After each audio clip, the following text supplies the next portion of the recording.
기도하겠습니다. 우리 인간은 원래부터 종교적 존재입니다. 지구상에 수많은 생명체가 있지만 종교적인 행위를 하는 소위 신앙을 가진 존재는 우리 인간뿐입니다.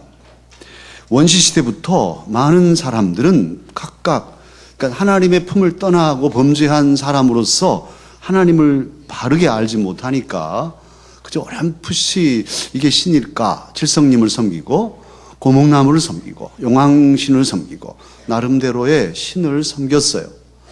그 신을 섬기는 가장 소중한 예법이 제사인데 그 모든 제사들이 그래서 우상숭배로 치달리고 말았습니다. 대부분 다 우상숭배인 거예요. 상을 만들어 놓고 거기 상을 차려 놓고 절하고. 그런데 창조주 하나님께서는 우리를 지으신 한 분 참 하나님께서는 너무 마음 아프게 생각하시고 하나님의 사람을 택하시죠. 그래서 아브라함을 택하시고 그로 민족을 이루게 하시고 시내 산에서 내가 기뻐하는 제사는 이것이다. 제사법을 정해 주셨습니다. 그게 특히 레위기에 보면 그 제사법의 자세한 내용들이 다 나와 있죠.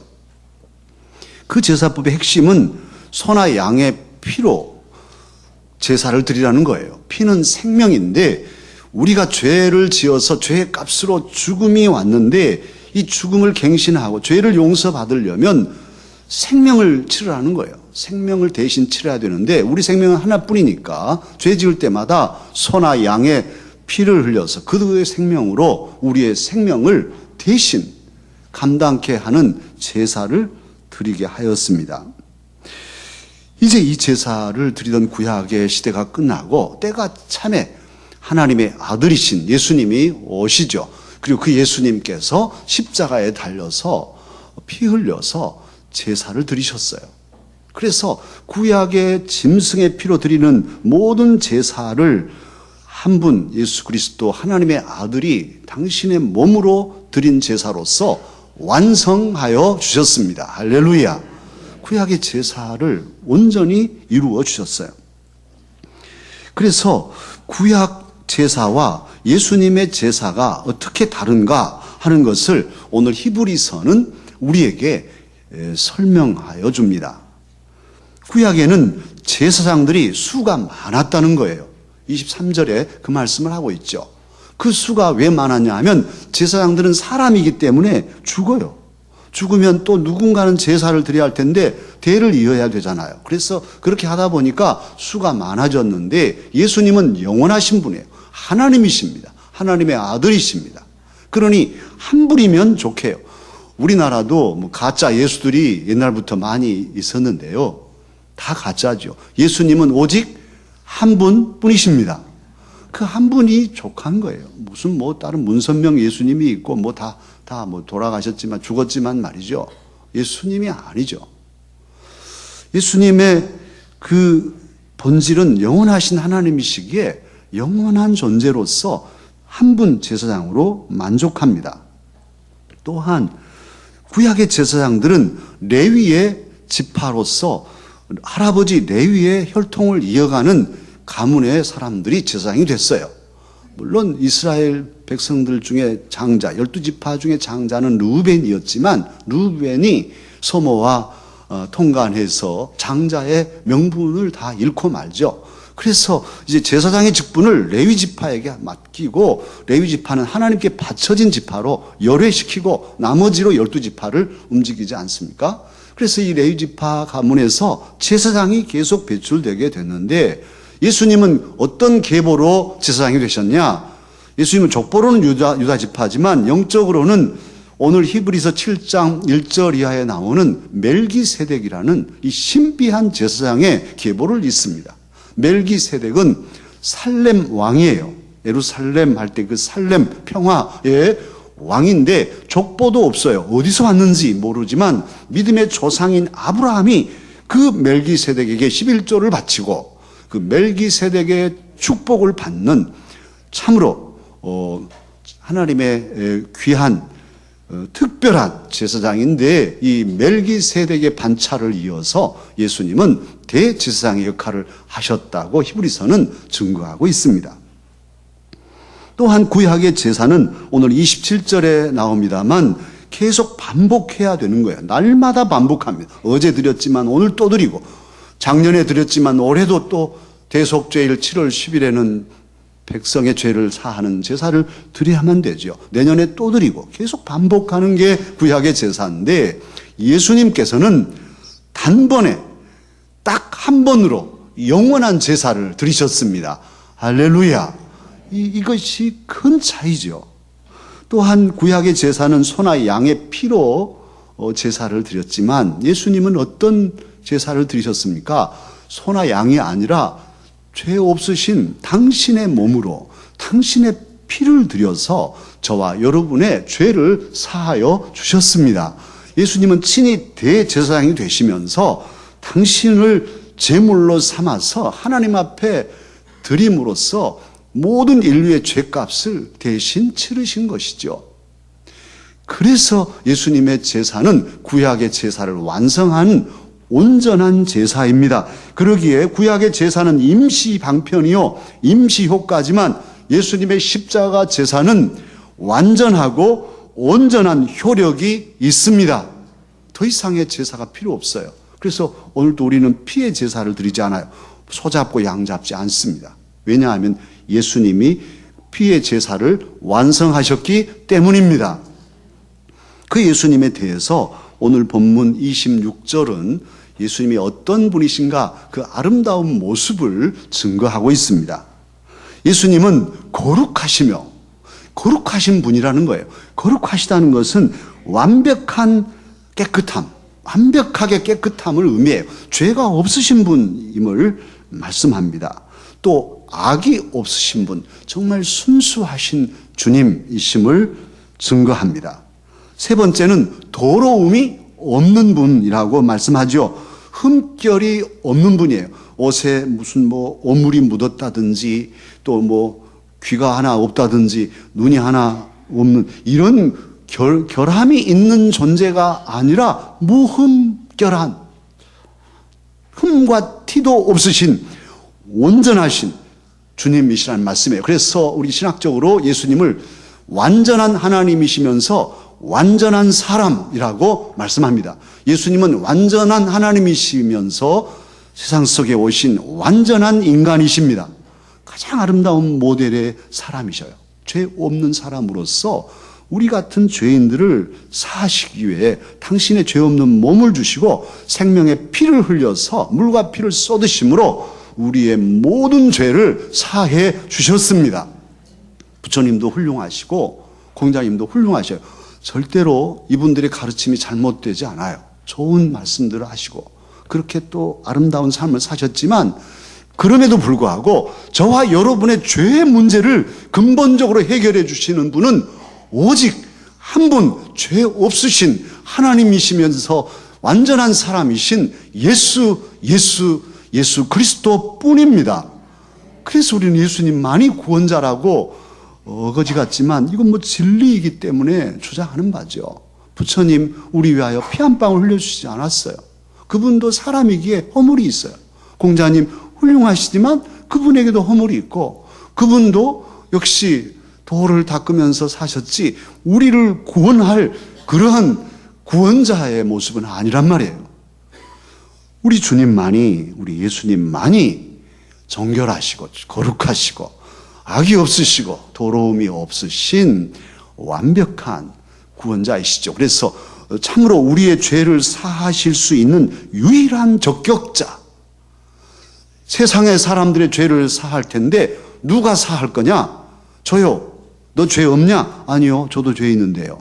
다 이런 거예요. 누구도 사할 수가 없어요. 죄인이 어떻게 죄인을 사하냔 말이에요. 그러나 우리 예수님만큼은 동정녀로 오시고 그 몸이 순결하시고 정결하셔서 그 몸을 깨뜨리시고 물과 피를 쏟아서 죄 없는 몸으로 우리 모든 죄를 감당해 주셨습니다. 그래서 거룩하고 아름다운 그리스도, 우리 주님이라고 부르죠. 그런데 이 아름다운 예수님께서 교회의 머리가 되십니다. 다른 서신에서는 교회의 머리 되심을 증거하죠. 교회가 무엇입니까? 교회란 저와 여러분이죠. 오늘 저와 여러분은 무슨 교회입니까? 강서교회입니다. 또 옆에 다 무슨 교회들이 다 있습니다.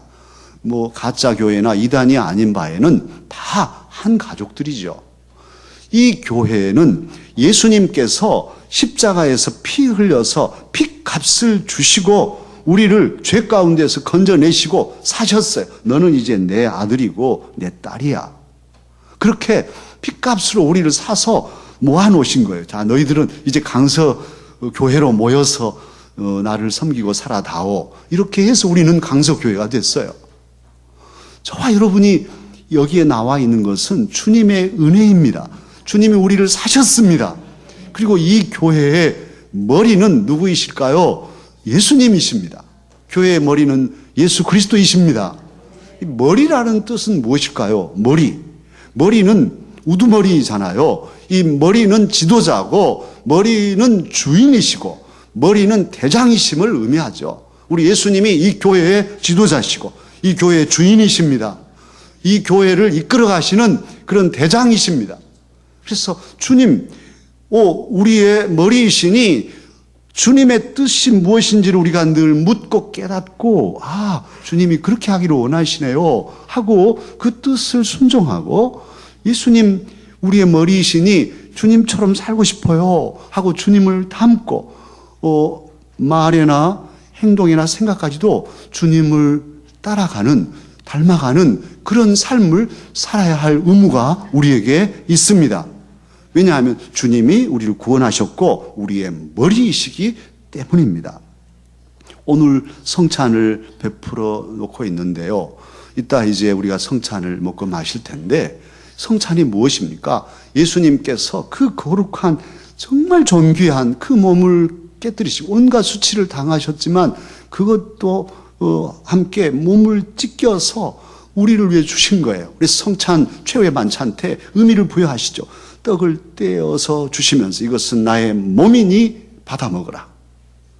또 잔을 드셔서 이것은 나의 피니 받아 마시라.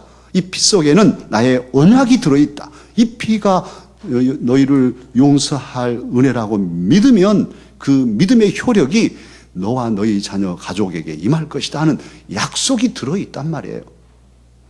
이 성찬은 정말 주님께서 내게 주신 그 살을 찢겨서 피 흘려 생명을 주신 은혜의 상징입니다. 성령님을 통해서 우리 예수님은 오늘도 이 성찬 속에 임재하고 계십니다.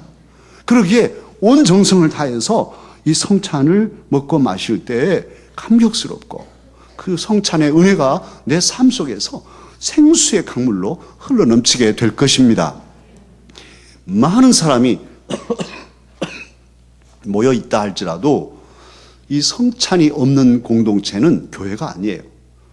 여기에 10,000명이 모여 있다 할지라도 1년 내내 가도 한 번도 성찬식을 하지 않는 모임이라면 교회가 아닌 거예요. 그건 선교단체든지 무슨 운동단체지 교회가 아니에요. 교회에는 꼭 있어야 할 표지가 있는데 바로 성찬과 세례입니다. 세례와 성찬이 있어야 그 공동체는 진정한 교회입니다. 만약에 여러분이 어디 멀리 가셔서 어느 교회를 나갔는데 성찬식을 안 한다네요? 이 교회는 성찬식이 없대요. 그러면 그건 100% 이단입니다. 교회의 교회됨은 이 성찬에 있습니다. 예수님의 십자가의 그 은혜를 생각하면서 주님의 살을 먹고 피를 마시는 이 사실은 초대교회 때부터 지켜온 거죠. 이것 때문에 핍박당하고 죽임을 당해도 이 성찬 예식을 행했어요. 사랑하는 강서 가족 여러분, 우리는 주님의 살을 먹고 주님을 머리로 섬기는 교회의 지체입니다. 주님의 손가락 발가락들입니다. 그러니 주님을 닮아 살아야겠는데 먼저는 개인적으로입니다. 저와 여러분이 개인적으로 예수님을 닮아야 돼요. 저는 목사로서 저도 부족하지만 많은 분들을 보면서 안타까울 때가 있는데 10년 신앙생활을 했는데 10년 전에 나랑 20년 전에 처음 만났을 때나 지금이나 똑같은 말씨, 똑같은 생각, 똑같은 생활 태도 이렇게 사신 분이 있는가 하면 아니 믿는 지 얼마 되지 않은데도 쑥쑥 믿음이 자라서 정말 성숙하고 정말 예의 바르고 어디다 내놔도 반듯한 그리스도인인 그런 분들도 많아요. 저는 우리 한국 교회 목사로서 이렇게 어디 식당에 가거나 어디 가면 무례한 그리스도인, 정말 버릇없는 그리스도인, 무례한 그리스도인 이게 맞죠? 예의가 없는, 함부로 하는, 자기 막 배를 꾹꾹 누르면서 그 노동자들의 가서 남의 집 식당 저녁 늦게까지 일하고 피곤하고 그래서 월급은 얼마 받습니까? 그런 노동자들의 수고는 전혀 없어요. 막 눌러, 막 반찬 가져와, 또 뭐 갖고 와, 무엇이 잘못됐어. 무례한 그리스도인입니다. 정말 예수님의 정신을 가졌다면 사회의 가장 밑바닥에서 고통받는 이들의 고통을 헤아리고 그들을 위로하고 팁이라도 줘야지, 사실은. 그리고 할 수 있으면 내가 가서 해오고 말이죠. 아주 작은 애지만 우리 그리스도인이 잘못하면 아주 뻔뻔스럽고 무례한 사람들로, 그래서 세상 사람들이 저런 못된 그리스도인들, 자기들밖에 모르고 이런 욕을 먹게 된단 말입니다. 오늘이 종교개혁 주일입니다. 종교개혁이 무엇입니까? 중세가 1000년 동안에 교회가 권력과 야합하고 교회 어르신들이 뭐 부자들이 다 돌아가시면서 교회에 헌금하니까 이게 막 자산이 돼가지고 돈이 많고 이랬어요. 그래서 타락한 거예요. 중세 교회가 타락해질 때 마틴 루터, 수도사 출신입니다. 도미니크 수도회 출신이에요. 수도원적인 정신을 가지고 복음의 말씀을 보니까 이게 잘못된 거예요. 교회가 잘못하고 있는 거예요. 그래서 1517년 10월 31일 날 95개 조항을 항의문으로 써가지고 비텐베르크 성당 문에다 딱 붙여놨어요. 교황청에 항의합니다. 95가지 항의문을 냈어요. 이게 잘못되지 않았습니까? 고쳐야 되지 않습니까? 고쳤더라면 괜찮을 텐데 이제 루터를 죽이려고 하고 이제 그런 핍박과 박해를 할 때 종교개혁 운동이 일어나죠. 그래서 우리 개신교, 프로테스탄트 이 개신교도들이 이제 만들어지고 1517년이니까 곧 내일 모레 이제 500주년이 되잖아요. 종교개혁은 매년 우리 교회는 10월 마지막 주일에 세례를 베풀고 입교를 합니다. 전 세계가 10월 마지막 주일을 종교개혁 주일로 우리 개신교들은 지키고 있습니다. 오늘이 그날입니다. 이 의미 있는 날에 정말 잘못된 것을 교회라고 할지라도 잘못된 것을 잘못됐다 하고, 우리 장로교라든지 우리 개신교의 정신에는 프로테스탄트의 그 정신이 들어있어요. 그것은 저항하는 정신입니다. 불의와 또 잘못된 것에 야합하지 않고 저항하고 잘못됐습니다. 어찌 그렇게 합니까? 하고 저항할 수 있는 힘이 우리의 정신 속에 들어있습니다. 그래서 우리는 개신교입니다. 그러기에 저와 여러분은 이날에 다짐하고 먼저는 나 자신의 말에나 행동에나 생각이 잘못됐지 않았는지 살피고, 또 예배하는데도 우리 장로님들 아침 일찍부터 나와서 기도하고 성찬을 준비하죠. 또 이 포도즙은 우리 권사님들 책임 맡아서 대를 이어가면서 기도하고 제일 좋은 상품 포도로 포도즙을 담아요. 이런 거 하나하나가 다 정성이죠. 오늘도 기도하는 우리 장로님이나 말씀 봉독하는 박 집사님이나 다 준비해서, 다 간절하게 준비해서 모든 태도 하나까지도 정성을 다하는 것은 이게 자신을 갈고 닦아온 이력 때문이에요. 여러분 생각해 보십시오. 담임 목사가 그냥 지금도 껌 막 씹으면서 설교한다고 여러분 예수님 잘 믿고요 한다면 어떻겠습니까?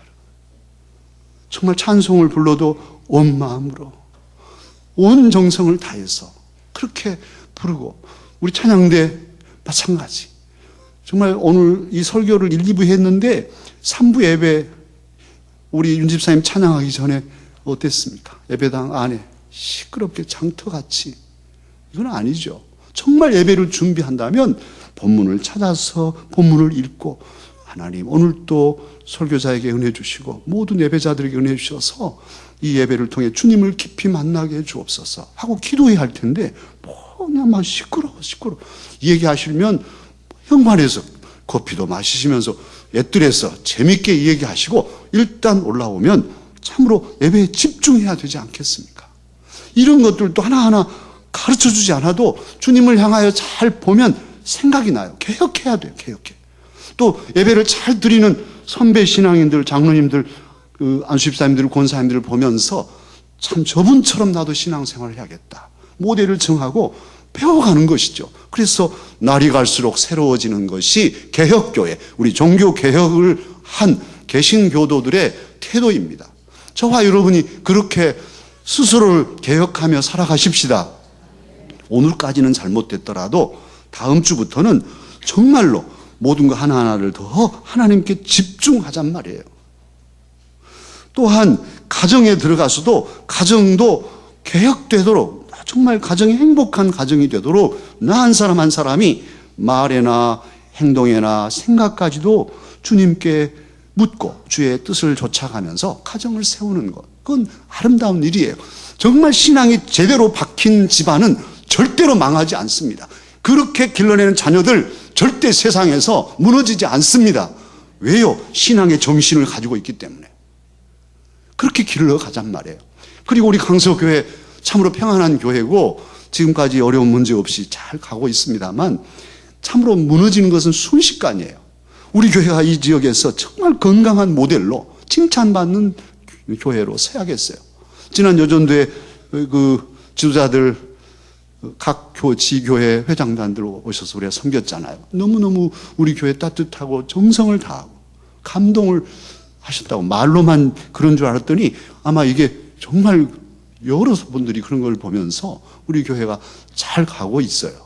그런데 우리 교회가 그런 중에도 더 잘 이제는 대외적으로도 세상을 향해서도 더 나누고 베푸는 교회로 건강하게 가기 위해서는 우리들 한 사람 한 사람이 바른 정신을 가지고 함께 뭉치고 함께 사랑하고 그래서 따뜻한 사랑의 마음으로 나누기를 즐거워하는 이런 삶을 우리가 힘써 살아야 합니다. 오늘 주님 아름다우시니 거룩하시고 악이 없으시고 더러움이 없으신 이 정결하신 우리 주님을 머리로 모신 저와 여러분이라면 이제 이 종교개혁주의에 다짐하고 그렇게 신앙의 아름다운 덕을 세우며 살아가야 합니다. 미꾸라지 한 마리가 우물을 다 어지럽히고 구정거릴 수 있어요.